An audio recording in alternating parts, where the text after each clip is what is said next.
যে নারী 360 বার আল্লাহর এই জিকিরটা করতে পারবে, আল্লাহ রব্বুল আলামিন তার কপাল খুলে দিবেন, রিজিকের অভাবকে দূর করে দিবেন, পেরেশানি মুক্ত সুন্দর জীবন আল্লাহ পাক তাকে দান করবেন।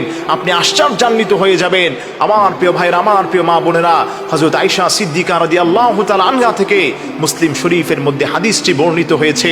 আল্লাহর নবী সাল্লাল্লাহু আলাইহি সাল্লাম বলে দিয়েছেন, যেই বান্দাটা, যেই উম্মতটা 360 বার আল্লাহর 4টি নামের চমৎকার জিকির রয়েছে, সুবহানাল্লাহ, আলহামদুলিল্লাহ, লা ইলাহা ইল্লাল্লাহ, আল্লাহু আকবার, কেউ যদি 360 বার এই 4টি জিকিরের মধ্যে যে কোনো একটি জিকিরকে সে সুন্দরভাবে আল্লাহর উপর ভরসা করে পড়তে পারে, ওই দিন আল্লাহ পাক তাকে এত বেশি রিজিক দান করবেন, এত বেশি সম্মান দান করবেন, সে নিজে অবাক হয়ে যাবে।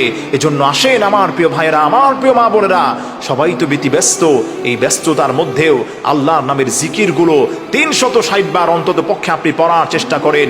বেসিক এই আমল, বেসিক জিকিরটা আমরা সবাই করতে পারি। এখানে যারা উপস্থিত হয়েছেন মাহফিলে, এটা বাসায় গিয়ে শেয়ার করবেন এবং সবার কাছে অনলাইন সোশ্যাল মিডিয়ার মধ্যেও আপনারা শেয়ার করে দিবেন। শেয়ার করলেই আল্লাহ পাক আপনার আমল নামায়, আমল করার কারণে আল্লাহ অতিরিক্ত সওয়াব আপনার আমল নামায় দান করে দিবেন।